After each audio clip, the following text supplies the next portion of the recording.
Chinese 48 companies 250 companies जो है ना अभी यूनाइटेड स्टेट्स ऑफ अमेरिका के अंदर काम कर रही हैं। They are heavily dependent on each other. अब चाइना और जो इंडिया है उनके जो डिस्प्यूट चल रहे हैं, ठीक है, इनके जो बॉर्डर डिस्प्यूट चल रहे हैं, डिस्पाइट दिस अब देखें India on the other hand BRICS का तो हिस्सा है ही, ठीक है।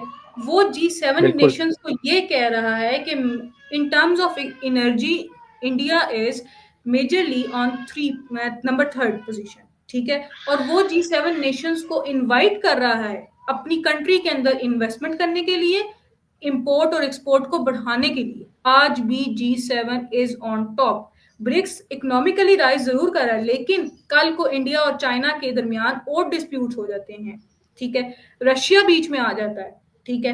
देन ब्राजील अगर चाइना को ये कह दे कि भाई मेरे प्रोडक्शन अब मजीद मत करो, ओवर पॉपुलेशन हो रही है, जो भी हो रहा है, तो बाकी चीजों को देखते हुए ये कंट्रीज यूनिफाइड तो जरूर दिखती हैं, ठीक है, लेकिन लूप होल्स फिर भी हैं। ब्रिक्स सिर्फ ब्रिक्स नहीं है, वो ब्रिक्स एक्सपेंशन होके ब्रिक्स प्लस बन गई है, ठीक है। अब उनमें कंट्रीज हैं जैसे यूएई है, ईरान आ गई है, इथोपिया है, ठीक है, इंडोनेशिया है, देन अगर हम बात करें इजिप्ट आ गई है, ठीक है। और कहा जा रहा है कि Saudi Arabia, Turkey and even ASEAN states are soon joining this group as well. RIC जो है Russia, India and China, they are heavily investing in the other countries or which are the part of this group. China के India के साथ अगर हम relations की या trade relations की अगर हम बात करें, इस पे अगर मैं रोशनी डालूं, despite the fact that United States of America is putting the heavy tariffs on both of the countries, ठीक है। चाइना ने और इंडिया के दरमियान जो ट्रेड रेशियो है 2025 के मुताबिक 2025 में half of the year is gone and वो राइज कर गई है 22% ऑफ जीडीपी से, ठीक है। उनका जीडीपी जो कि लास्ट ईयर 6.1 बिलियन डॉलर्स तक गया था, ठीक है, वो 8.41 बिलियन डॉलर्स तक एक्सपैंड कर चुका है। अब बात करते हैं कि ट्रंप क्यों, किस वजह से जो है ना टैरिफ्स लगा रहे हैं इन कंट्रीज के ऊपर। वजह क्या है इसकी? चाइना, रशिया, इंडिया और बाकी ब्रिक्स नेशंस अपनी एक करेंसी लॉन्च करने के बारे में सोच रहे हैं, ठीक है, यूनिफाइड करेंसी। पाकिस्तान को ब्रिक्स का हिस्सा बनता देख रही है आने वाले टाइम में? पाकिस्तान अनफॉर्चुनेटली जो है ना वो अभी इस पोजीशन पे नहीं है, पहली बात, ठीक है। दो, अगर वो इस तरीके से जिस तरीके से इसने इस ईयर के अंदर अपने टाइज को बेहतर किया और वो जिस तरीके से आगे मिडिल ईस्ट कंट्रीज के अंदर, मिडिल ईस्टर्न कंट्रीज के अंदर और इवन वर्ल्ड के अंदर अपनी डोमिनेंस उसने इकोनॉमिकली और जियो स्ट्रेटेजिकली शो की है, ठीक है, पोजीशन जो उसने बनाई है, अगर वो उसको 2030 तक या 2035 तक कर ले, मेंटेन कर ले या उसको बढ़ा ले, ठीक है, कहीं ना कहीं फिर वो ब्रिक्स का हिस्सा बन सकती है। लेकिन अभी वो ग्लोबल साउथ के अंदर जो है ना आ रहे हैं, जो कि डेवलपिंग नेशंस है। इस टॉपिक पे मैं बात करने जा रहा हूँ वो बेसिकली ब्रिक्स वर्सेस G7 के हवाले से मैं चाहता हूँ कि थोड़ा सा आप जो है वो इसके ऊपर हमारे देखने वाले व्यूअर्स को जो है वो ओवरव्यू देती चलें। अगर मैं G7 की बात करती हूँ तो मैं समझती हूँ एज अ जियोपॉलिटिकल एनालिस्ट, अगर हम G7 को देखें वो डोमिनेंट है in global south region. These Nations basically G7 Nations, ये लोग 3 to 2 डेकेड्स तक रहे हैं डोमिनेंट और अभी भी डोमिनेंट हैं। ऑन द अदर एंड अगर हम ब्रिक्स की बात कर लेते हैं तो ब्रिक्स एक एक्सपेंशन है और एक्सपेंशन जो है मेजरली वो एक थ्रेट क्रिएट कर रही है globally at a international level, specially for West as well as for G7 nations. तो सबसे पहले हमें ये अंडरस्टैंड करने की जरूरत है कि इनकी फॉर्मेशन कैसे हुई और what are their aims. Sir सबसे पहले जो G7 है, G7 प्रोबेबली जो 20th सेंचुरी के अंदर फॉर्मेशन हुई इसकी, ठीक है, लेट 20th सेंचुरी, जिसमें एडवांस इकोनॉमिक टेक्नोलॉजीज आ जाती हैं जैसे यूनाइटेड स्टेट्स ऑफ अमेरिका हो गई, then United Kingdom, France, Italy, Germany, then Japan, ये 6 कंट्रीज आती हैं, फॉर्म करती हैं G6। लेटर इन 1976 कनाडा इसका पार्ट बन जाती है, जिसकी वजह से ये G7 बन जाता है। ठीक है। अब यूनाइटेड इंटरनेशनल अरेना के अंदर हम अगर देखते हैं कि इनका क्या रोल रहा है, तो फ्रॉम ईयर्स ये एक ग्लोबल चैलेंजेस, चाहे फिर आप इंटरनेशनल सिक्योरिटी को देख लें, चाहे फिर आप ह्यूमैनिटेरियन इश्यूज को देख लें, इन्वायरमेंटल इश्यूज को देख लें, देन अगर आप ट्रेड डिस्प्यूट, इकोनॉमिक डिस्प्यूट, कहीं पे भी किसी भी सेक्टर के अंदर जो भी जियोपॉलिटिकल इश्यूज चल रहे हैं या जियो ग्लोबल चैलेंजेस हैं, उनको काउंटर करने के लिए ये 7 कंट्रीज काम कर रही हैं। ठीक है। अब डिस्पाइट द फैक्ट कंट्रीज के ऊपर अगर हम आ जाए, तो Canada right now is working on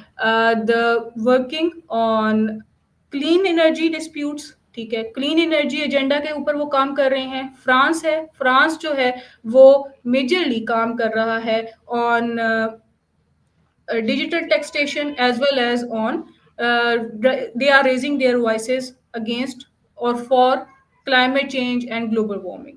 ठीक है। Germany on the other hand अगर हम बात करते हैं, तो वो एक ग्रीन इंफ्रास्ट्रक्चर के ऊपर काम कर रहे हैं। ठीक है।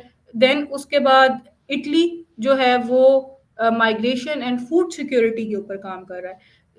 On the other hand Japan majorly जो है वो टेक्नोलॉजिकल गवर्नेंस को लेड करने के लिए काम कर रहे हैं, एंड अपने आप को सिक्योर बनाने के लिए इन इंडो पैसिफिक ओशन काम कर रहे हैं।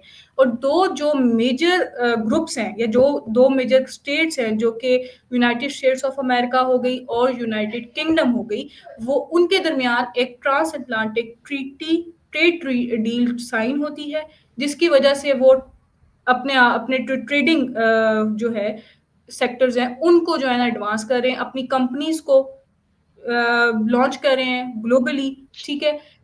तो और ऑन द अदर हैंड जो हेजेमोन है, जो यूनाइटेड स्टेट्स ऑफ अमेरिका है, वो पर्टिकुलरली डिफेंस के सेक्टर के अंदर मिडिल ईस्टर्न इश्यूज, ठीक है, जो इनसिक्योरिटीज हैं, ठीक है, उनके ऊपर काम कर रहे हैं। ठीक है। तो we all know that United States of America and in between United States of America and China, इनके दरमियान बहुत बड़ी एक ट्रेड वॉर चल रही है, जो कि एक मेजर हाइप है, जिसकी बहुत बड़ी अब हाइप बन चुकी है, एंड फ्रॉम डेकेड्स वो चल रही है। ठीक है।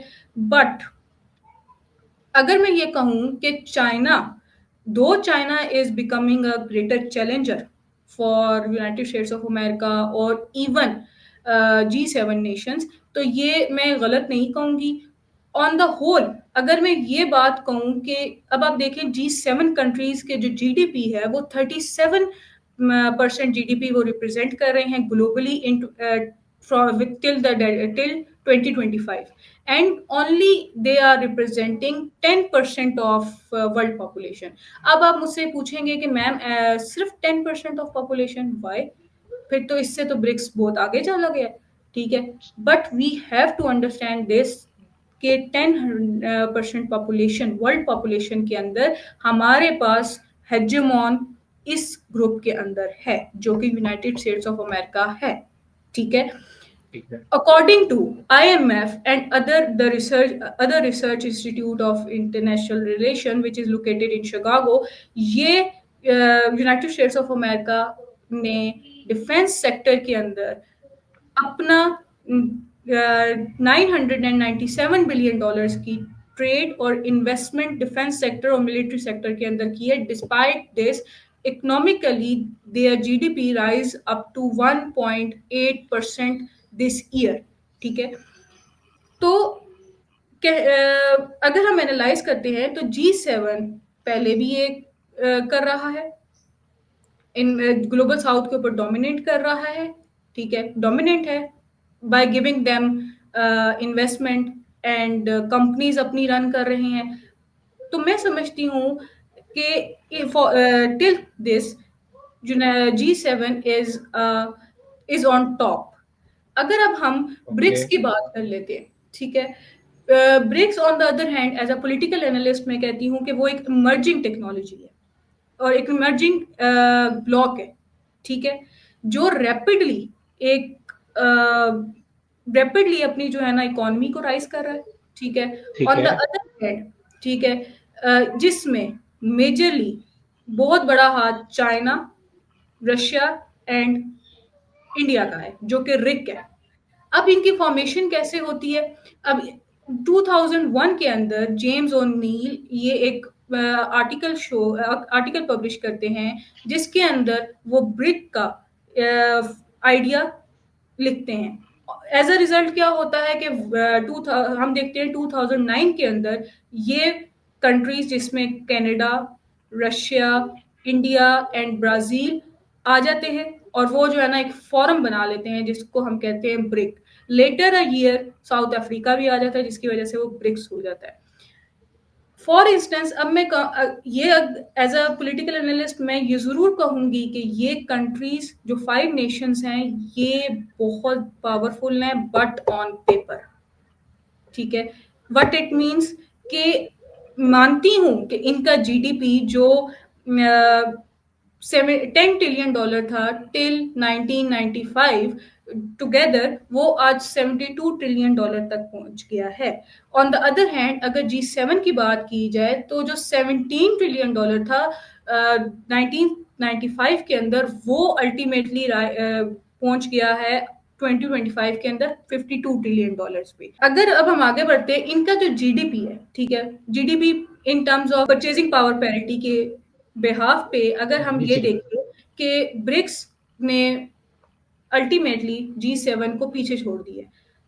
Although according to the reports of IMF, इस ये जो ब्रिक्स जो फॉर्मेशन हुई है, इसने 50% जो हमारी कह लें वर्ल्ड पॉपुलेशन है उसको रिप्रेजेंट कर रही है। तो मैं ये मानती हूँ कि वर्ल्ड इकोनॉमिक सिस्टम के अंदर शिफ्ट आ रहा है, बहुत बड़ा एक शिफ्ट आ रहा है। फॉर एग्जाम्पल अब देखें, ब्रिक्स सिर्फ ब्रिक्स नहीं है, वो ब्रिक्स एक्सपेंशन होके ब्रिक्स प्लस बन गई है, ठीक है। अब उनमें कंट्रीज हैं जैसे यूएई है, ईरान आ गई है, इथोपिया है, ठीक है, इंडोनेशिया है, देन अगर हम बात करें इजिप्ट आ गई है, ठीक है। और कहा जा रहा है कि Saudi Arabia, Turkey and even ASEAN states are soon joining this group as well. ये मानना बिल्कुल सही है कि इनकी एक्सपेंशन हो रही है, बट मैंने शुरू में कहा था कि रिक जो है, Russia, India and China, they are heavily investing in the other countries और which are the part of this group. For example अगर हम चाइना की बात कर लेते हैं, ठीक है, चाइना ने रिसेंटली ब्राजील के अंदर अपनी ऑटोमोबाइल और ऑटो कार कंपनी जो BYD है, उसको उसकी प्रोडक्शन को तेज किया है, not only in Brazil, even in global south nation जहां तक उनकी अलायंस जा रही है, उनको एज हो रहा है उनकी न्यू सिल्क रोड से, ठीक है, जो कि BRI है, ठीक है, उससे उनको एज हो रहा है। उसकी वजह से this year 57% of production of automobiles और ऑटो कार्स हो चुकी हैं चाइना की, ठीक है, जो कि अल्टीमेटली यूएस की जो कार्स कंपनी है, ऑटो कार्स कंपनीज हैं जैसे टेस्ला हो गई, BMW हो गई, होंडा हो गई, देन अगर हम बात कर ले मिस्टबिशी हो गई, उनकी कहीं ना कहीं in terms of production market में वैल्यू डिक्लाइन पे गई है। ऑन द अदर हैंड अगर हम चाइना के इंडिया के साथ अगर हम रिलेशंस की या ट्रेड रिलेशंस की अगर हम बात करें, इस पे अगर मैं रोशनी डालूं, despite the fact that United States of America is putting the heavy tariffs on both of the countries, ठीक है, चाइना ने और इंडिया के दरमियान जो ट्रेड रेशियो है 2025 के मुताबिक 2025 में half of the year is gone and वो राइज कर गई है 22% ऑफ जीडीपी से, ठीक है। उनका जीडीपी जो कि लास्ट ईयर 6.1 बिलियन डॉलर्स तक गया था, ठीक है, वो 8.41 बिलियन डॉलर्स तक एक्सपैंड कर चुका है। इसके अंदर आप इन देख लें इकोनॉमिक वो देख लें, एलिमेंट्स देख लें, जैसे लिथियम बैटरीज हो गई, देन एल्यूमिनियम हो गई, ठीक है, इलेक्ट्रॉनिक्स के सेक्टर में, एनर्जी के सेक्टर में, एज वेल एज फर्टिलाइजर्स जो है ना मेजरली उन्होंने इंपोर्ट और एक्सपोर्ट किए, ठीक है। बिल्कुल। अब मैं समझती हूँ अगर इन फ्यूचर ये Saudi Arabia, UAE as well as और अदर जो अरेबियन कंट्रीज हैं वो अगर इस ग्रुप का हिस्सा बन जाते हैं तो जो ऑयल प्रोडक्शन है वो कहीं ना कहीं उसका इशू भी रिजॉल्व हो जाएगा और यूनाइटेड स्टेट्स ऑफ अमेरिका कहीं ना कहीं वहां पे भी नीचे चला जाएगा, ठीक है। बट अब बात करते हैं कि ट्रम्प क्यों, किस वजह से जो है ना टैरिफ्स लगा रहे हैं इन कंट्रीज के ऊपर, वजह क्या है इसकी, ठीक है। शुरू में तो इन्होंने कहा कि हम जो हैं ट्रेड करेंगे, ठीक है, एक नया इंटरनेशनल ऑर्डर बनाएंगे जो कि मल्टीपोलर वर्ल्ड ऑर्डर होगा। But with the passage of time अब भी चाइना, रशिया, इंडिया और बाकी ब्रिक्स नेशंस अपनी एक करेंसी लॉन्च करने के बारे में सोच रहे हैं, ठीक है, unified currency. Unified currency launch करने का मतलब ये है कि आपका अल्टीमेटली अटैक होगा डॉलर पर, ठीक है, बिल्कुल। डी डॉलराइजेशन के ऊपर अल्टीमेटली वर्क कर रही है, ठीक है। दो India on the other hand इसको सपोर्ट नहीं कर रहा, वो कह रहा है कि मैं रशिया, चाइना, इवन बाकी कंट्रीज के साथ उनकी लोकल करेंसी में ट्रांसपोर्ट जरूर कर लूंगा लेकिन इंटरनेशनल जो मैं ट्रेड करूंगा वो मैं डॉलर्स के अंदर करूंगा, ठीक है। ठीक है। अब अगर हम इसको एनालाइज करते हैं ऑन द अदर हैंड, अगर हम उनकी दूसरी जो एम है, उनका दूसरा जो एम है वो ये है कि आपने इन्होंने मल्टीपोलर वर्ल्ड ऑर्डर बनाना है, एक नया इंटरनेशनल वर्ल्ड ऑर्डर बनाना है जहां पे वो अल्टीमेटली अपने इंस्टीट्यूशंस क्रिएट कर रहे हैं, ठीक है, जिसके अंदर number one is new developmental bank, जो कि माना जाता है कि वो ऑल्टरनेटिव है towards IMF, WTO, United Nations and NATO, ठीक है, जो कि मैं समझती हूँ ऐसा बिल्कुल नहीं है, ठीक है। दो जो इनका ग्रुप है या जो इनका जो बैंक है वो हेविली इन्वेस्ट कर रहा है ग्लोबल साउथ के अंदर, ठीक है। अभी रिसेंटली न्यू डेवलपमेंटल बैंक ने अपनी ओन करेंसी के अंदर, युआन के अंदर जो है $30 बिलियन तक लोन दिए हैं ग्लोबल साउथ की नेशंस को, लेकिन कहाँ $30 बिलियन और कहाँ $800 बिलियन, यहां पे कहीं पे भी इनका कंपैरिजन नहीं बनता, ठीक है। और मैं एट द एंड ये कहूंगी कि ब्रिक्स इज इमर्जिंग, दो it is emerging, but it doesn't mean कि आप चाइना को दो आप चाइना जो है ना बहुत ज्यादा डिक्लाइन की तरफ वो बहुत ज्यादा राइज कर रहा है और with the passage of time मैं समझती हूँ इन फ्यूचर, ठीक है, बाकी स्कॉलर्स ये कहते हैं, one of the famous scholar which is Mearsheimer, वो कहते हैं कि विद चाइना ने अपनी ग्रिप ले ली है विद इन रॉ मटेरियल, कौन से रॉ मटेरियल जो रियल एलिमेंट है, रेयर एलिमेंट है वर्ल्ड के अंदर, उसके ऊपर ट्रेड कर रहा है। उसकी वजह से कहीं ना कहीं यूनाइटेड स्टेट्स ऑफ अमेरिका की डोमिनेंस को खतरा हो सकता है और फ्यूचर में मे बी चाइना की वजह से हमें राइज ऑफ एशियन सेंचुरी मिले जहां पे ओनली चाइना डोमिनेंट हो। बट हमें ये समझना चाहिए आइदर ब्रिक्स जो है वो इकोनॉमिकली अगर राइज कर भी जाए लेकिन वो मिलिट्री एक जो माइट है जो कि यूनाइटेड स्टेट्स ऑफ अमेरिका उसके करीब भी नहीं आ सकता, ठीक है। That's it from my side.